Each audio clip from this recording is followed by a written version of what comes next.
Assalamualaikum Ustadz. Waalaikumsalam warahmatullahi wabarakatuh. Ini Ustadz, saya suka melihat orang gampang panik gitu Ustadz. Apakah itu bagian dari fitrah? Maksudnya apakah setiap orang tuh fitrah takutnya sama atau Allah beda-bedakan gitu?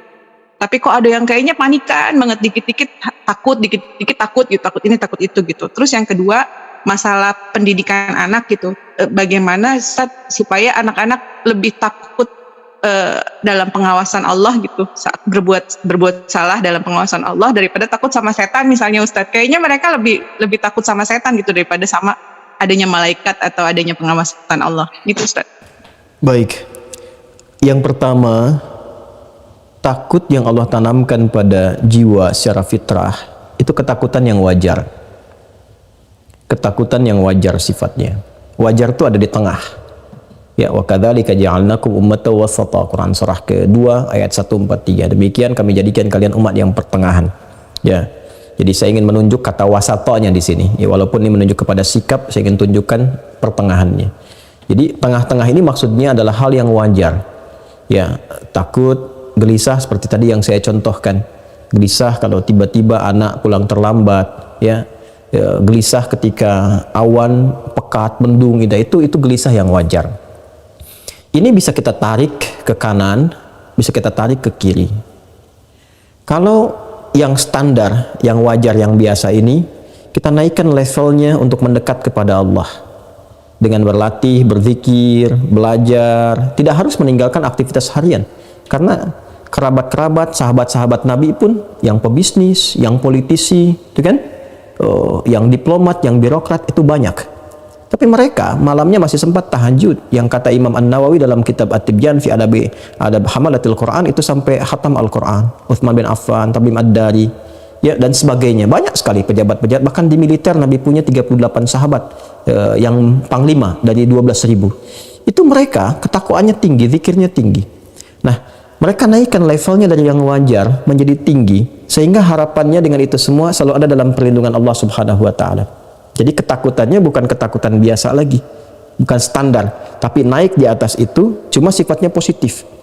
Sifat takut positif ini adalah sifat takut yang mengantarkan dia selalu berada dalam perlindungan Allah. Jadi kalau misalnya dia mau bicara, dia tata dulu nih, pembicaranya Allah ridha nggak? Kalau bicara nyakitin orang lain nggak sih? Lawan bicara kita tersinggung tidak? Kalau bercanda pun dia cari kata-kata yang tidak berlebihan. Nah itu adalah penjagaan. Jadi yang keluarnya itu outputnya selalu yang baik. Ya, tapi jiwanya terkontrol dalam keadaan tenang. Itu yang positif. Kalau negatif, dari yang wajar tadi yang tengah-tengah, itu terbawanya apa yang disebut sekarang dengan anxiety itu. Kegelisahan yang tidak wajar, sedikit-sedikit gelisah, sedikit-sedikit penasaran. Sehingga yang keluar dari situ apa? Pertanyaan-pertanyaan yang tidak wajar. Ya, pikiran-pikiran yang tidak wajar. Sehingga memberikan bahkan beban kepada pikiran, bukan ketenangan.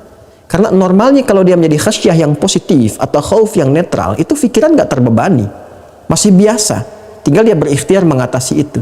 Tapi kalau sedikit-sedikit dia mendapatkan kegelisahan yang memberikan beban kepada pikiran, itu was-was dari syaitan, yaitu was-was. Dan setan memberikan ketergesa-gesaan. Innamal ajalatu minasyaitan, kata Nabi. Ketergesa-gesaan itu dari setan, ya, untuk bersikap dan sebagainya. Maka bagaimana keluar dari situ? Mendekat kepada pilihan-pilihan zikir. Ya, yang pertama adalah membangun kekuatan keyakinan dengan Allah. Berlindung, kata Nabi, kepada Allah dari godaan setan. Anda bisa mengatakan satu di antara doa yang Anda bacakan, Rabbi inni a'udzubika min hamazati syayatin wa a'udzubika Rabbi ayyahdurun. Jadi kalau sedang hadir kegelisahan-kegelisahan, apa yang orang kenal dengan anxiety misalnya, ya, kegelisahan yang tidak wajar, yang tadi saya sampaikan ke aspek ke sebelah kiri, maka segera permohon kepada Allah, berlindung. Ya Allah, aku berlindung kepadamu dari kehadiran setan yang memberikan was-was dan kegelisahan yang tak wajar. Ya kan? Atau Anda bisa katakan a'udzubillahi minasyaitonir rajim. Itu yang pertama. Yang kedua, Anda bisa isi dengan pilihan zikir yang tadi saya sampaikan, ya, bisa dengan Al-Qur'an. Berwudu, buka mushaf, menghadap kiblat, baca Quran. Itu untuk melatih. Ya, sehingga lekat dengan Quran, lekat dengan Quran, lekat dengan Quran. Minimal Anda berusaha untuk membaca dan membaca. Ya, ada lagi misalnya ada yang dilakukan dengan sholat, ya, ambil wudhu, sholat 2 rakaat, ya, sholatnya sholat wudhu misalnya bisa setelah wudhu sholat atau sesuai dengan waktunya, ya, atau hal tertentu yang Anda bisa inginkan, boleh, ya, Anda kemudian sholat di situ minta ketenangan kepada Allah, boleh, ya. Ada lagi misalnya Anda cukup mengatakan zikir-zikir yang agung, la ilaha illa anta subhanaka inni kuntu minadh dhalimin, ya. Atau saya ajarkan doa ini untuk menenangkan hati. Ini doanya tersambung secara maghfurat, ya.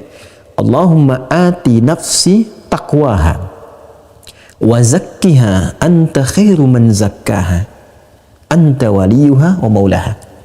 Ini doa yang sering saya biasakan baca, minta ketenangan, ya, ketentraman, ya. Saya ulangi, ya. Allahumma ati nafsi taqwaha. Duhai Allah, anugerahkan kepada jiwaku pengendalian dalam takwa. Wa zakkiha anta khairu man zakkaha. Dan bersihkanlah ia dari segala gangguan dan kotoran, karena engkaulah yang maha untuk melakukannya. Anta waliyuha wa maulaha. Engkau pemilik dan pengendalinya. Saya ulang, ya. Allahumma ati nafsi taqwaha wa zakkiha anta khairu man zakkaha anta waliyuha wa maulaha. Itu doa asalnya. Kalau dihadapkan pada situasi yang besar yang berpotensi melahirkan kegelisahan, jadi bukan muncul dari kita tiba-tiba, tapi hal yang besar yang akan kita hadapi, menghadap seseorang, menghadap ini, dan berpotensi kita agak khawatir atau takut, maka baca doanya Nabi Musa, ya, yang di surat Thaha itu, Rabbi shrahli sadri wa yassirli amri wahlul 'uqdatam min lisani yafqahu qawli. Nah, itu diantaranya. Sedangkan yang kedua, bagaimana menanamkan rasa takut kepada anak. Anak itu bening, jernih, dan hanya mendapatkan pantulan dari lingkungan sekitarannya. Itu yang kata Nabi, kullu mauludin yuladu 'alal fitrah. Setiap yang lahir itu berada dalam fitrahnya. Jadi anak itu baik, bersih, bening, gitu kan? Nah, kemudian juga cenderung kepada kebaikan. Tapi fa'abawahu, lingkungan sekitaran, yuhawidanihi au yunassirani au yumajjisani, memberikan pengaruh kepada dia.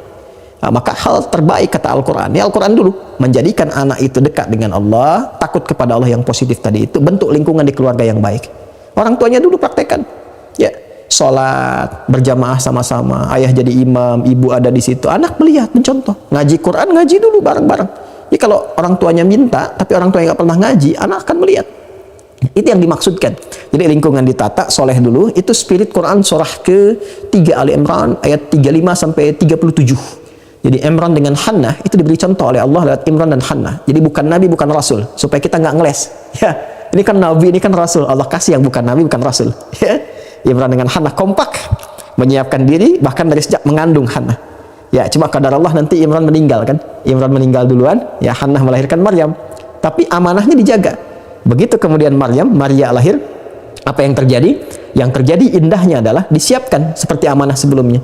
Dipilih guru yang baik Nabi Zakaria, ditempatkan di tempat yang baik, mihrab, kemudian dirawat di sekitarnya dengan cara yang terbaik. Apa yang terjadi?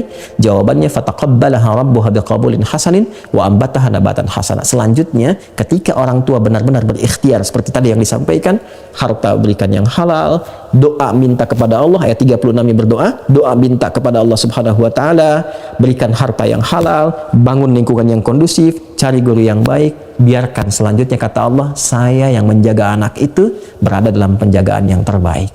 Itu spiritnya, dan prakteknya ada di Quran surah 31 Luqman ayat 13 sampai dengan 19. Wallahu taala alam bissawab.